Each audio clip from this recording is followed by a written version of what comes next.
తెలుగువారి కొత్త సంవత్సరం ఎప్పుడు మొదలవుతుందో తెలుసా? అదే ఉగాది పండుగ. ప్రతి సంవత్సరం ఈ పండుగను ఎంతో ఆనందంగా జరుపుకుంటారు. ఉగాది అంటే యుగాది అనే పదం నుండి వచ్చింది. యుగ అంటే కాలం, ఆది అంటే ప్రారంభం. అంటే కొత్త సంవత్సరానికి ఆరంభం అని అర్థం. ఈ పండుగను చైత్రమాసం శుక్లపాడ్యమి రోజున జరుపుకుంటారు. ఈరోజు ఉదయం ఇంటిని శుభ్రం చేసుకుని మామిడి ఆకులతో తోరణాలు కడతారు. అందరూ కొత్త బట్టలు వేసుకుని దేవుణ్ణి ప్రార్థిస్తారు.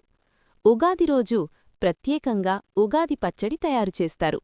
ఈ పచ్చడిలో 6 రుచులుంటాయి: తీపి, చేదు, పులుపు, ఉప్పు, కారం, వగరు. ఈ 6 రుచులు మన జీవితంలో వచ్చే ఆనందం, దుఃఖం, కోపం, ఆశ్చర్యం వంటి అనుభవాలను సూచిస్తాయి. అందుకే ఉగాది మనకు కొత్త ఆశలు, కొత్త లక్ష్యాలు, కొత్త ప్రారంభం తీసుకువచ్చే పండుగ. ఈ ఉగాది మీ జీవితంలో సంతోషం, ఆరోగ్యం, విజయాలు తీసుకురావాలని కోరుకుంటూ మీ అందరికీ ఉగాది శుభాకాంక్షలు.